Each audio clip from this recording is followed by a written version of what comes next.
اس وقت بھی جب اعمال کو لکھنے والے دو فرشتے لکھ رہے ہوتے ہیں، ایک دائیں جانب اور دوسرا بائیں جانب. یہ ترجمہ ہے حضرت مولانا مفتی محمد تقی عثمانی صاحب دامت برکاتہم کا. ایک دائیں جانب اور دوسرا بائیں جانب بیٹھا ہوتا ہے. انسان کوئی لفظ زبان سے نہیں نکال پاتا مگر اس پر ایک نگراں مقرر ہوتا ہے، ہر وقت لکھنے کے لیے تیار. اور موت کی سختی سچ مچ آنے ہی والی ہے. اے انسان، یہ وہ چیز ہے جس سے تو بلکتا تھا اور سور پھونکا جانے والا ہے. یہ وہ دن ہوگا جس سے ڈرایا جاتا تھا.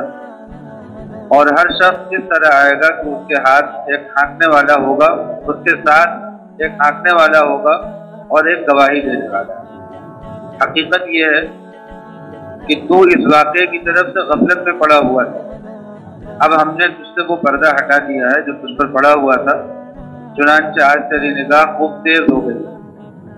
اور اس کا ساتھی کہے گا کہ یہ ہے وہ اعمال نامہ جو میرے پاس تیار ہے.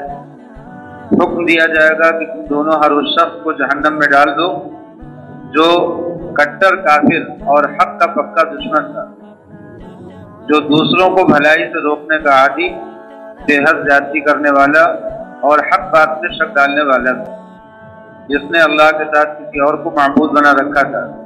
لہذا دونوں اسے سخت عذاب میں ڈال دو. اس کا ساتھی کہے گا کہ اے ہمارے پروردگار، میں نے اسے گمراہ نہیں کیا تھا بلکہ یہ خود ہی پرلے درجے کی گمراہی میں پڑا ہوا ہے.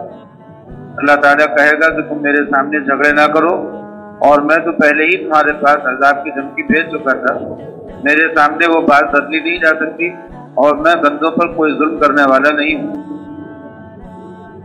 وہ وقت یاد رکھو جب ہم جہنم سے کہیں گے کہ کیا تو بھر گئی، اور وہ کہے گی کہ کیا کچھ اور بھی ہے. اور پرہیزگاروں کے لیے جنت اتنی قریب کر دی جائے گی کہ کچھ بھی دور نہیں رہے گی، اور کہا جائے گا کہ یہ ہے وہ چیز جس کا تم سے وعدہ کیا جاتا تھا. تم سے یہ وعدہ کیا جاتا تھا کہ وہ ہر اس شخص کے لیے ہے جو اللہ سے خوب لو لگائے ہو اور اپنی نگرانی رکھنے والا ہو، جو خدائے رحمان سے اسے دیکھے بغیر ڈرتا ہو اور اللہ کی طرف رجوع ہونے والا دل لے کر آئے. تم سب اس میں سلامتی کے ساتھ داخل ہو جاؤ. وہ دن ابدی زندگی کا دن ہے.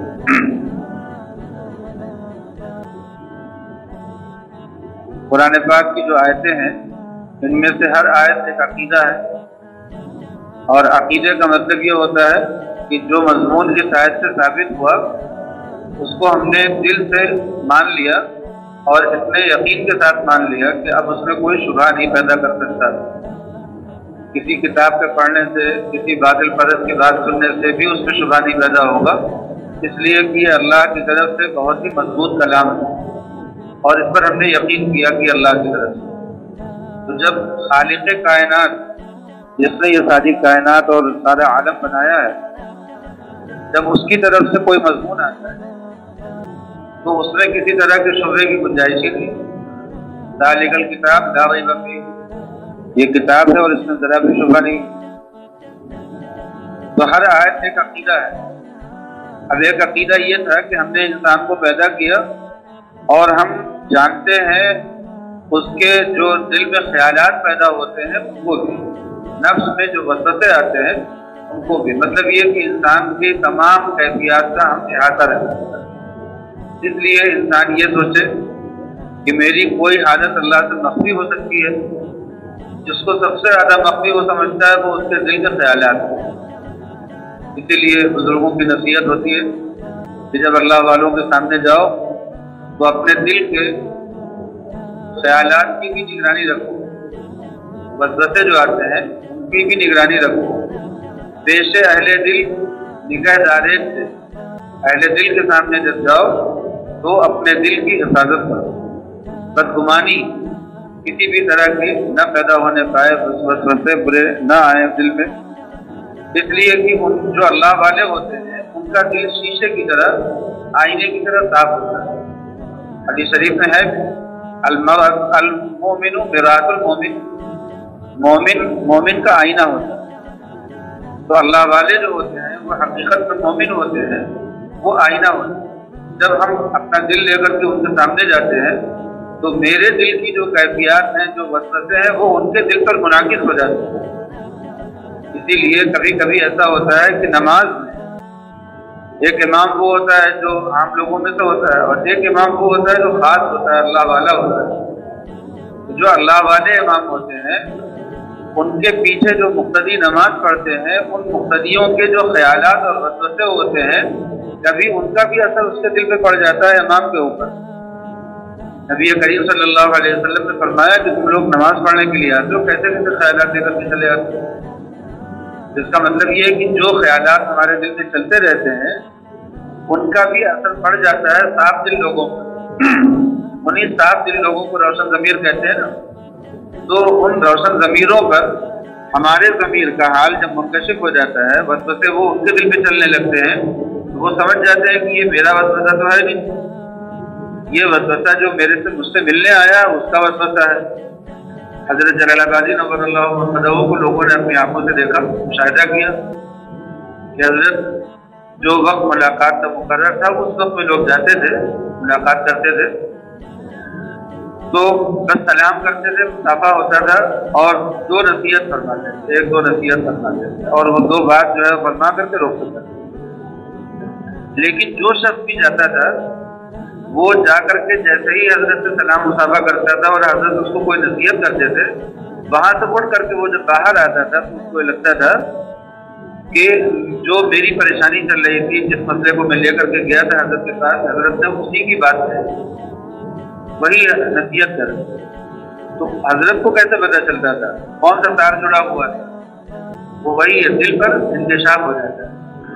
حضرت جلال آبادی نور اللہ مرقدہ کی مجلس میں ہم لوگوں کو شرکت کرنے کا موقع ملا، ہمیں تقریباً 1 مہینہ حضرت کی مجلس میں شرکت کرنے کا موقع ملا۔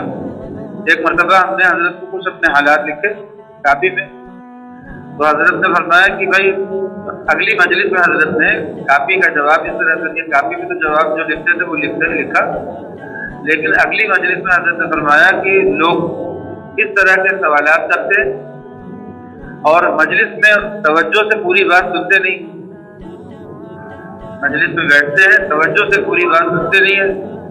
الحمدللہ سب کی ضرورت کی بات کہہ دی جاتی ہے، یہ بات حضرت فرمایا الحمدللہ بحمدہ تعالیٰ سب کی ضرورت کی بات مجلس میں کہہ دی جاتی ہے، لیکن اس کو توجہ سے سنتے نہیں ہیں، پھر سوال کرتے ہیں، کاپی میں لکھ کرتے ہیں۔ تو یہ حضرت کا خود ہی فرمایا، اور یہ تجربہ تھا لوگوں کا کہ مختلف لوگ اپنے اپنے دلوں میں مختلف خیالات لے کر کے جاتے تھے حضرت کے پاس، اور حضرت کی مجلس سے نکلنے کے بعد ہر آدمی اپنے اپنے حالات کے اعتبار سے کہتا تھا کہ حضرت نے آج میرے حالات کا تحریر، وہ کہتے تھے آج حضرت نے میرے حالات کا تحریر کر دیا، وہ کہتے تھے آج حضرت نے میرے مسئلہ حل کرا دیا۔ تو اپنے اپنے مسئلے الگ الگ لوگ لے کر کے جاتے تھے اور ہو جاتا تھا۔ تو نفس میں جو وسوسے پیدا ہوتے ہیں، جو خیالات پیدا ہوتے ہیں، اللہ تعالیٰ تو یہ فرما رہے ہیں کہ تمہارے وہ خیالات ہم جانتے ہیں۔ ہم نے اسی کی مناسبت سے یہ مضمون اس لیے بیان کر دیا کہ اللہ تعالیٰ تو جانتے ہی ہے، اللہ تعالیٰ اپنے نیک بندوں پر منکشف بھی فرما دیتے ہیں، اس کا انکشاف بھی ہو جاتا ہے۔ یہ اور بڑی دلیل اس بات کی ہے کہ جب بندوں پر انکشاف ہو گیا تو پھر اللہ کے اوپر انکشاف بھی نہیں ہوگا۔ تو وَنَعْلَمُ مَا تُوَسْوِسُ بِهِ نَفْسُهُ، نفس میں جو وسوسے پیدا ہوتے ہیں، ہم نے اسی مناسبت سے پچھلے ہفتے سبق میں بتایا تھا کہ نفس میں جو وسوسے پیدا ہوتے ہیں وہ 3 طرح کے وسوسے ہوتے ہیں۔ حیوانی وسوسے جو تمام جانوروں میں پیدا ہو سکتے ہیں، اور ایک انسانی وسوسے جو مومن اور کافر دونوں میں پیدا ہو سکتے ہیں، اور ایک ایمانی وسوسے جو صرف مومن کے اندر ہوتے ہیں، وہ کافر کو نہیں ہوتے۔ اور وسوسے یہ اللہ کی معرفت کا ذریعہ بن سکتے ہیں اگر کوئی ان کو اس طرح سے لے، اور بعض مومن ایسے ہوتے ہیں جو وسوسوں سے پریشان ہو جاتے ہیں۔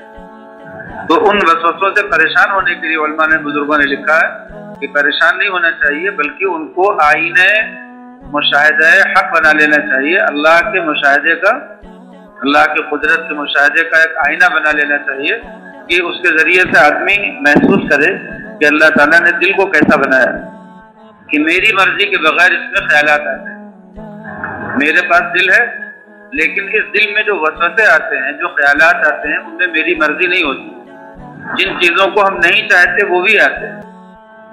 جن چیزوں کو نہیں چاہتے وہ بھی آ جاتے ہیں، لیکن ان سارے خیالات کے آنے سے ذرا بھی کوئی درجہ گھٹتا نہیں۔ یہ جو خیالات دل میں پیدا ہوتے ہیں، یہی خیالات کبھی خواب کی شکل میں آدمی کو نظر آتے ہیں،